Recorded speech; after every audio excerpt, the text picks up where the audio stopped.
Hey guys, welcome to Fabulosity for you. And I'm Angie. I came in to just give you an update on what's been going on with Diddy. So much has happened since the last time I gave the last update last week. But I'm going to catch you up today, okay? So, as Diddy Kane's sex trafficking trial continues, we had several people to take the stand from last week after I put out my last Diddy update, Diddy's trial update. If you have not seen those videos, it's two of them out. Check them out. They're pretty good. Okay, so Don Richard takes the stand. Don Richards, one of the members of Danity Kane, the all-girl group formed by Combs via his Making the Band series in 2005. Began her testimony on Friday and ended on Monday. She previously made headlines as one of the many women to come forward in the last year to allege various abuses from Combs. She sued the music mogul in September, claiming that she was a victim of physical and sexual abuse. In her testimony, Richard told the court she once saw Combs beat Cassie with a skillet full of eggs and drag her up the stairs by her hair. She also alleges instances of witnessing him beating and choking her. The kind of abuse occurred when Cassie spoke up or expressed opinions. Richard claimed, adding that Combs' staff, including his bodyguards, never intervened. Richard detailed how Combs forced those around him into silence, alleging that he threatened to kill her if she said anything. If we said anything, we could go missing. Richard recalled being told, which she interpreted as a death threat. She also recalled him telling people in his inner circle to keep out of my relationship with Cassie, or else we would pay for it, or else something bad will happen to you. Richard also testified that Combs would repeatedly tell Cassie that he owned her. Now, under cross-examination, the defense questioned Richard's credibility, pointing out inconsistencies in her statements. Okay, so this is what happened. When she said that Diddy had set up and scrambled some eggs and then hit her with a skillet. This is something that they asked her several times, many times, okay? And each time she had a different answer. She would say, oh, well, he had hit her with the skillet after he made the eggs. Oh, well, he hit her with the skillet before he made the eggs. The story was changing. It changed 3 times. And she didn't believe it. She was like, no, my story stays the same. She was like, no, your story's not staying the same. And you know they are recording all of this. So they let her read what she said. And then she's like, oh, well, you know, this happened a long time ago. I can't remember everything. But as I'm talking, it's coming back. Then they asked her, well, did you help Cassie? You said you saw her being abused and hit and stomped and hit with a skillet. Did you help Cassie? I got to put my shades on for that. And she was like, well, you know, I am a safe space for Cassie at that time. And so because I was around, she felt safe, like nothing's going to happen. And honey, I'm looking at her, I'm like, how is Cassie feeling safe with her and she not helping her? She getting stomped on and beat up and snatched up and slapped, and you just sitting there looking and not looking. But you looking, but not looking. Girl, bye. That woman didn't feel safe with you being there. And then they asked her, well, you knew all of this and you just not coming forward and saying what's going on. What makes you come forward today? And she said, well, you know, Cassie did her lawsuit and she got a lot of money. So I figured I'll go ahead on and put me a lawsuit in. Girl, you are not a good witness for the prosecutor You just gave the defense what they needed from you.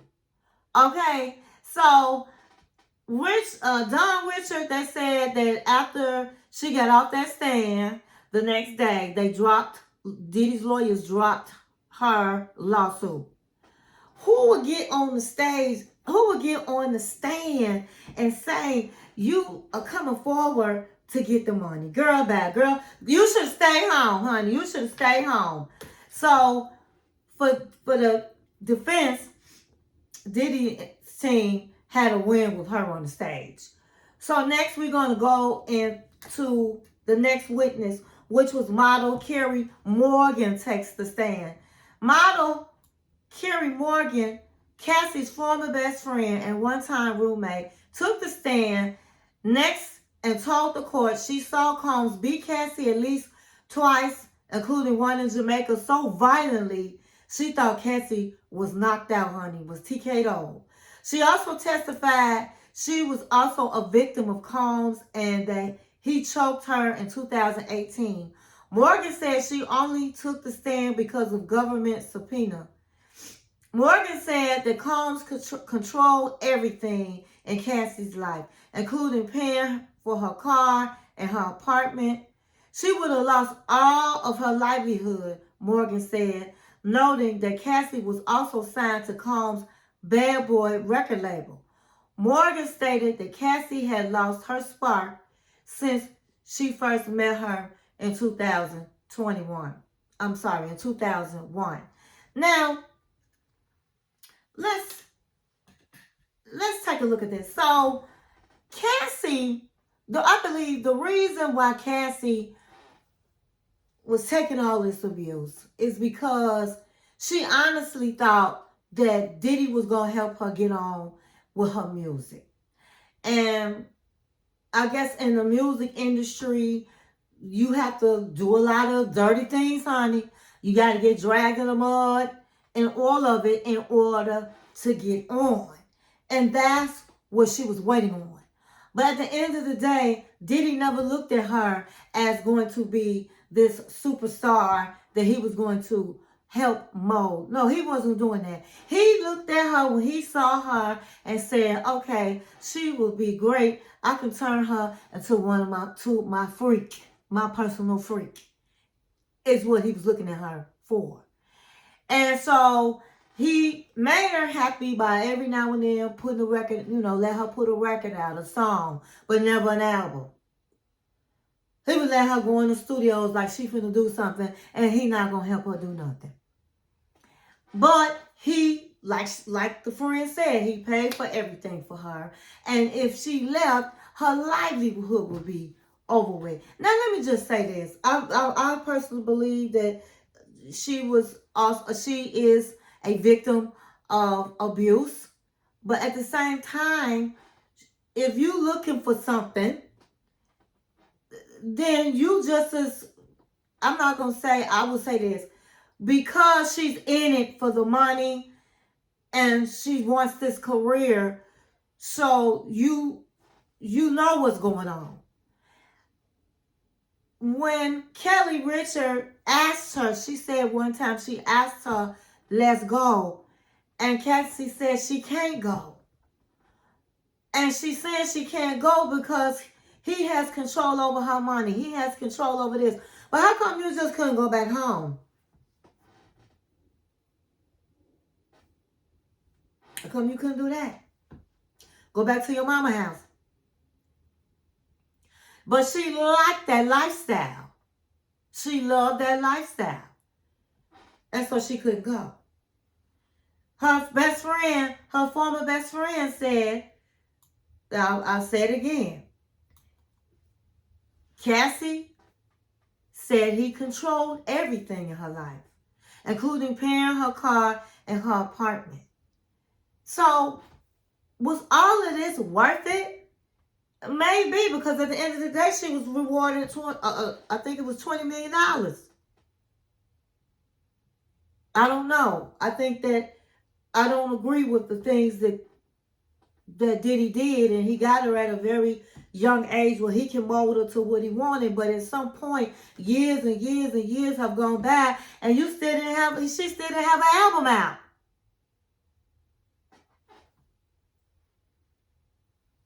Just saying. So the next person to take the stand was David James. David James, who served as Combs' personal assistant from 2007 to 2009, began crying as he testified that when he interviewed for the job, one of Combs' associates pointed to a picture of the hip-hop mogul and told him, "This is Mr. Combs' kingdom. We are all here to serve him." Now, I was listening to this YouTuber, and his name is,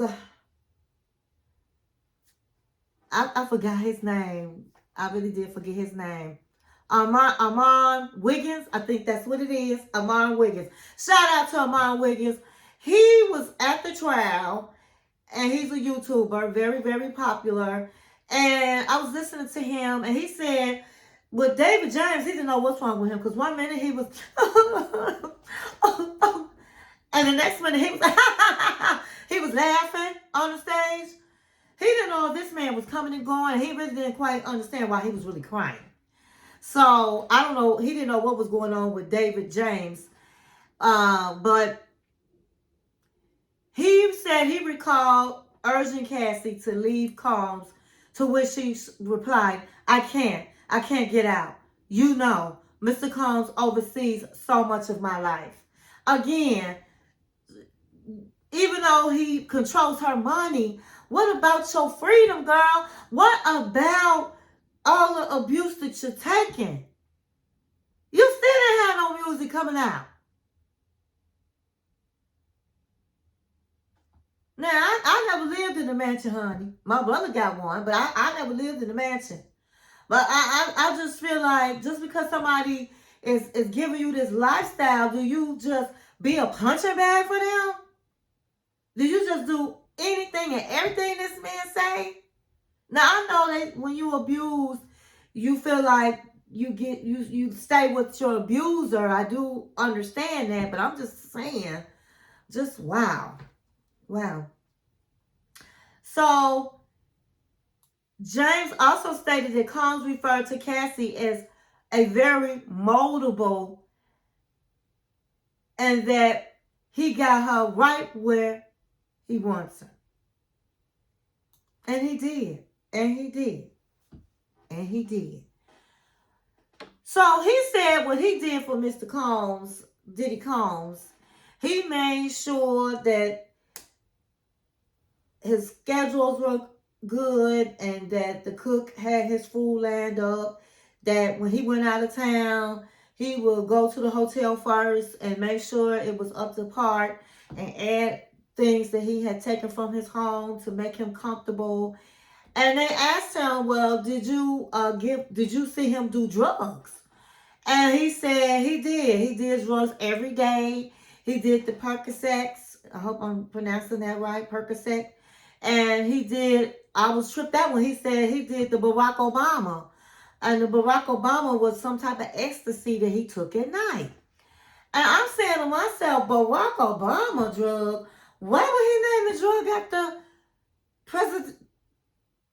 ex-president Barack Obama? I don't know. And so he said that, they said, well, did you ever go get the drugs for him? And he said that he did. That he would get the pills. That he would have pills sometimes at the drugstore in his name.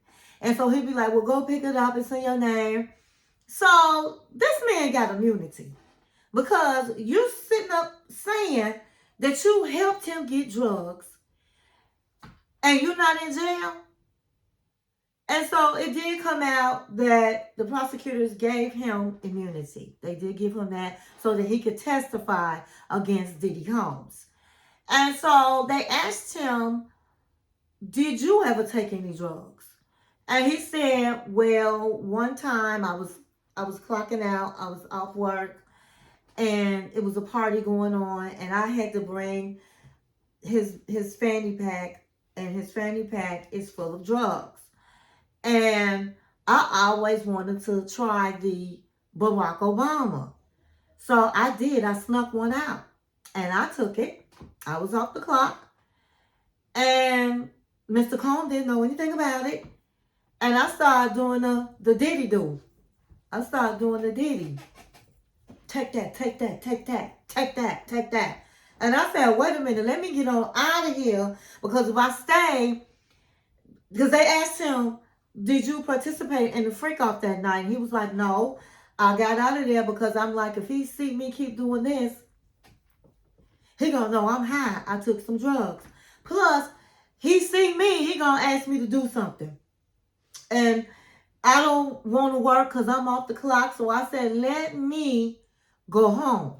Let me get on out of here and go home. So I did not see or witness the freak-offs. And so he said that Diddy was somebody hard to work with because, first of all, you had to work all night. If you say you tired, he said, what rhymes with tired? And he was like, I don't know. And he said, you're fired. Nobody is tired around here. And he would work some crazy hours and sometimes 7 days a week. But he said he did it because he didn't want to lose his job. He also said that one time he was in London and he'll call him up and say, you know, they don't have my ketchup. And he likes Heinz ketchup.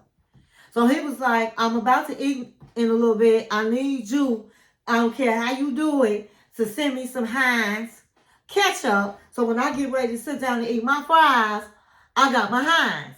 So he said he'll be asking her some crazy stuff to do, but he'll do it. So he also said he admired Diddy because Diddy was a great businessman, and he sees how he's the mogul that he is, because he would see him work and take care of business. Even though he was on drugs, he could still do his work. He partied hard, but he would still be out there making things happen, taking care of business. He admired him about that. Then he went in to say that he ended up quitting the job after he saw the rapper arm himself with 3 handguns to possibly confront rival hip-hop mogul Suge Knight at Los Angeles dinner in 2008. James said that he was shook up by the episode and that he began to feel that his life was in danger. They asked him, well, why didn't you just get out the car? And he said it was 3 people that was in the car, and they had 3 handguns. How he looked saying, I'm about to get out. That just wasn't going to happen.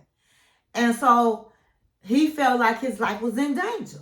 And so he stayed in that car, and thank God that night nobody died. But he felt like he couldn't get out the car.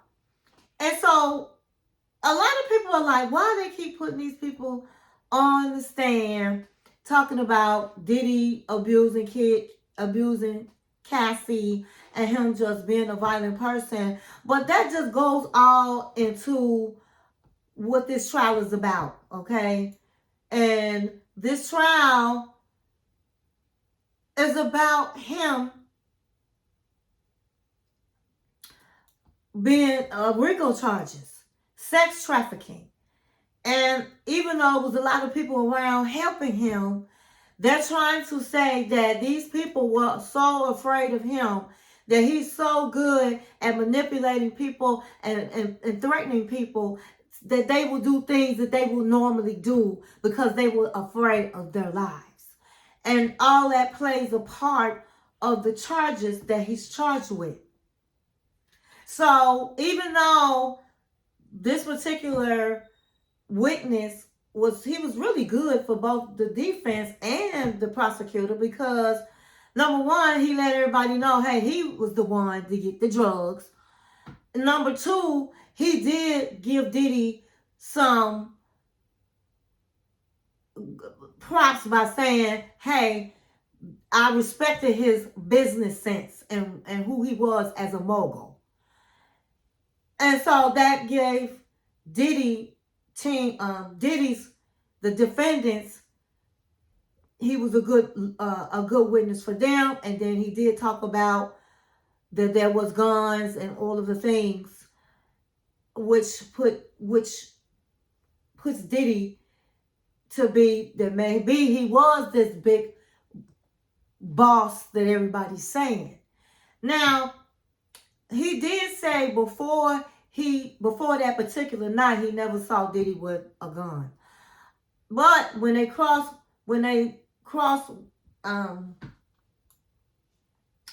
set up and they basically cross-examined him, his stories had holes in it on the night that he saw Diddy with guns and they were supposed to get Suge Knight. There were holes in it. It was inconsistent. They also asked him,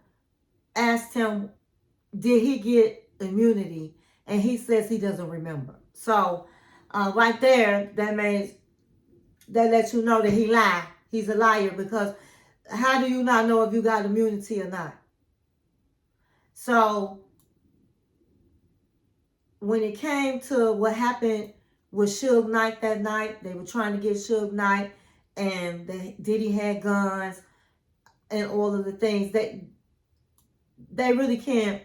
He was not a good witness for that, because he had holes in his story.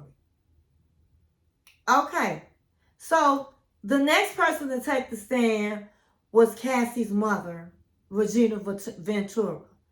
So Regina Ventura, the mother of Diddy's ex-girlfriend, said she felt physically sick after her daughter told her he had threatened to release explicit videos because Cassie was dating rapper Kid Cudi.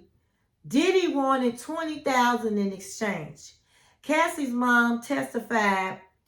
She also told jurors she took photos of bruises on her daughter. Now, Cassie's mother had no idea that her baby girl was being beat, was Diddy's personal punching bag. And she had no idea about freak parties. I mean, this is her mother. She wasn't supposed to know. Imagine how Cassie felt, that she felt so threatened about him putting out these videos that she had to tell her mother, because she didn't know where else to go and where else to turn to. And in case he did it, she wanted her mother to know.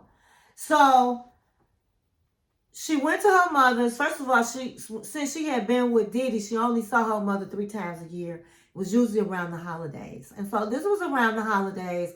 And she went to visit her mother, and she had to break down and tell her mother what had been going on. When the mother saw how her daughter her body was bruised and beaten, like she said, it made her sick. And she ended up putting her home, her and her father, Cassie's mother and father, put their home up. I guess they did a second mortgage or whatever and got the money down so they can give it to Diddy. Now, they're not rich people, but they own their own home, and they not real poor either. And so he was not expecting them to be able to come up with this money. Okay? And this is really extortion. Anytime you're going to tell somebody, hey, if you don't do this, I'm going to show people, I'm going to embarrass you and all of this kind of stuff. And so the mother ended up wiring from her account, her and her husband's account, is $20,000. And then the next day, 15 minutes later, the next day, he ends up wiring the money back. So this man's playing games. He's playing games because he really wasn't expecting them to come up with the money, and he was expecting Cassie to come back, and he was just trying to get her to come back. And at the end of the day, she went back. She went back. And so Tisa tells, I was listening to her, and she was just crying. She was also in the court listening to the whole trial, and she cried because later they showed pictures of Cassie that the mother had taken, and she was battered, and she, you know, she's very small, a tiny woman, and she was beat up pretty bad, and it was just really sad, you know. But my thing is, again, Cassie was still, she said she loved him. Even when she was on the witness stand, she said she loved him, and she did whatever he told her to do. She wanted to be his only woman, okay? She didn't want him to have nobody else. So she feel like, hey, I'm going to take this abuse. I'm going to be a freak. I'm going to be everything you want me to be, baby. Just let me be with you. Just be with me and me only. And so even though she's getting a lot of flack from her testimonies and the things that happened, and a lot of people were saying she wanted it or she liked the freak offs, I think that she knew what he was into. I do believe that she is like, are you my brother's keeper, the Nino Brown and that type of thing. I think she was his sidekick. She knew all what he was doing. She had all his secrets, and she loved him. She was young. She loved him. She was living. This is a mogul. She's on yachts and trips and boats, and she don't have to work, and she's driving big cars, and to some people, they put up with stuff like that. I mean, just look at all the other people in the music industry that have been abused allegedly by Diddy Combs for a part to have a hit song. And so it's just crazy how this man was. So after Cassie's mother, Regina Ventura, then came Sharay Hayes. And I don't know if I'm pronouncing the name right, but Sharay Hayes is a male stripper. Nickname is The Punisher. Testified about being hired for as many as 12 choreographed freak offs with Diddy and Cassie. Hayes, facing cross-examination from the defense lawyer, agreed that Cassie did not appear to be in any discomfort during the marathon sexual encounters. Now, let me just say this. So, excuse me, I have allergies. This guy, he's the stripper, and he has this name as The Punisher, and they said that he was endowed, well endowed. And they said that he started having problems performing for them because Diddy would get up and he would have on this mask, well, like a bandana, but you can see out of it, and he would be naked, okay? And he would be getting up and say, put your hands here, and you put your hands here, and then you do this. Now, do it. Let me see y'all do it, you know. And so when somebody in your face like you doing a porno, he was the director of a porno, is what he was. And you're not used to somebody doing that. For a man, it could be difficult to perform, okay, to get it up. And that's what happened to him. And he would try, but it would be really be difficult for him to do it. But when he finally did it, then he would come over to him and he would take his semen and rub it on his nipples. How gross is that? And he said that was grossing him out. And while he was trying to perform, he'll be like, "Ooh, I bet his butthole is tight." And so, of course, if you somebody that you're not somebody that is into men, then that could be a turnoff. So they kept coming back. They did come back 12 times. And then he was like, "I can't do this. I can't do it." Now, the Hayes, the exotic dancers, told juries that he never saw any violence during his sexual experience with Ventura and Diddy. As far as drugs, he saw only marijuana, and he testified that he never saw Ventura intoxicated by illicit substance. Now, this man is saying that Cassie liked it. She didn't have no problems doing it. She didn't feel uncomfortable. In fact, he said that she called him in times that Diddy wasn't around. So she liked sometimes these freak offs, or she liked doing some of these things, from what some of the witnesses are saying. So they did mention Michael I think it's Michael B. Jordan. They had mentioned his name because he was somebody that Cassie was, Michael B. Jordan was pursuing Cassie, I guess when they had broke up or something. And he found out, Diddy found out about it, honey, grabbed his gun. I guess he called that man up and told him, "Honey, I will kill you. You need to move on and leave my girl alone." And so he said, did nobody have to tell him that twice? He left her alone. That's why his name was mentioned. But I think next week, this week, it might be today, tomorrow. I think that, I believe his name is Kid Cudi. I believe that's his name. He's going to be taking the stand. He'll be taking the stand next.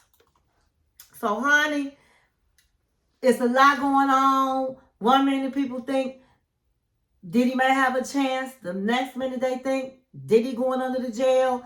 I personally believe he going under the jail. What do you think? Put it in the comments. Okay, so that's all I have. That's all I got. And I'll see you in the next video.